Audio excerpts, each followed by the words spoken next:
Konser band Superman is Dead (SID) di Taman Wisata Air Pantai Pasir Kencana di Kota Pekalongan, Jawa Tengah berlangsung ricuh.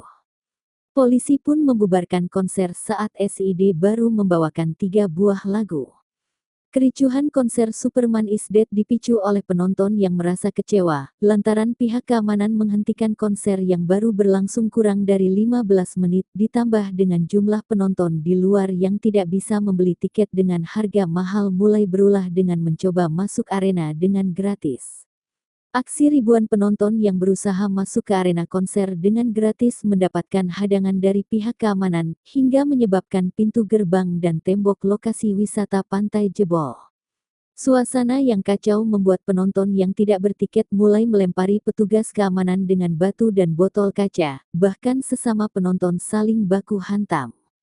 Akibat dari peristiwa itu, belasan penonton dan petugas keamanan terluka terkena lemparan batu terpaksa dievakuasi ke IGD Rumah Sakit Budi Rahayu yang tidak jauh dari lokasi. Pakai pemadam, dorong aja dan.